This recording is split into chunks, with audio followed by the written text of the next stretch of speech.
Today I'll be discussing our joint work on nonlinear manifold reduced order models with domain decomposition. In many problems, such as an uncertainty quantification, optimal control, or engineering design, one requires a repeated, computationally expensive simulation of a large-scale full-order model. For example, here we have some stills from a 3D shape chart simulation, which took 23 hours using 96 GPUs. Clearly, this computation time is infeasible for the many query settings that were listed above. Now, model reduction substitutes the full model with a computationally inexpensive small-scale system called a reduced order model. In particular, the goal of our project is to integrate nonlinear manifold reduced order models with domain decomposition to reduce the offline training cost. To discuss this offline training cost, I first want to go over the single domain NM-ROM approach. This approach has been shown to have better accuracy than proper orthogonal decomposition for advection-dominated problems.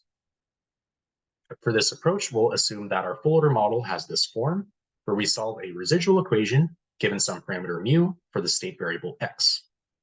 This state x is then approximated by g of x hat, where g maps from some low-dimensional space to our high-dimensional full order model space. We can then insert this approximation into our residual equation. However, since this is just an approximation, we need to convert this into a least squares problem. Now, the key aspect of this approach is that we use a decoder for our G of a sparse autoencoder trained on full order model snapshots. Now, why do we use domain decomposition?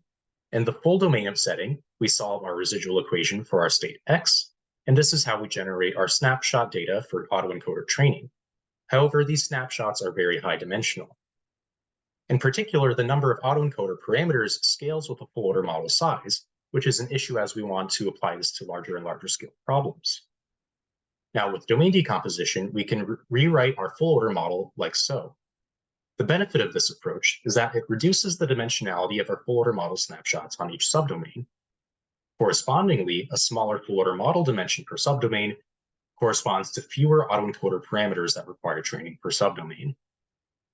Now, when we compute our domain decomposition NM-ROM, the first thing we need to do is compute decoders for each subdomain in some offline stage, which we can then use in the online stage, where we solve a constrained least squares problem to evaluate our DD-NM-ROM.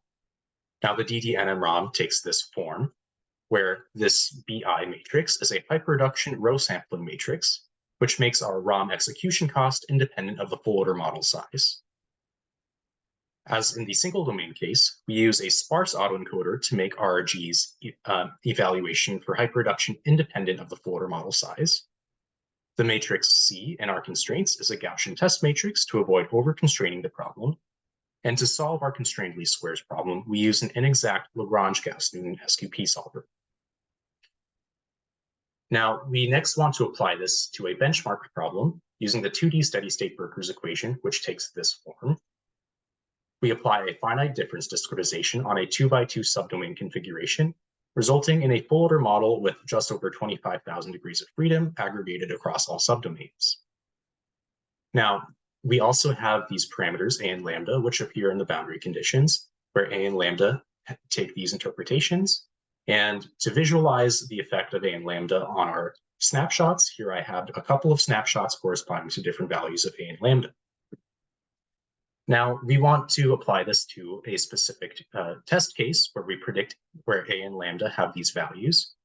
To do that, we collect 6,400 training snapshots corresponding to A and lambda in a uniform 80 by 80 grid.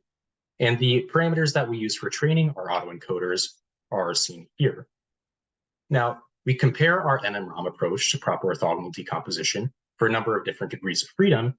And in each case, we see that NM-ROM has an order of magnitude lower error in both the non-hyperreduced case and the hyperreduced case. Now, by applying hyperreduction, the POD case gets a considerable amount of speedup, and so does the NM-ROM. We see that by applying hyperreduction, we can double the amount of speedup that we get from our online computation. In conclusion, we've applied NM-ROM with hyperreduction to the domain decomposition formulation and observed an order of magnitude accuracy improvement over POD when applied to the 2D Burger's equation.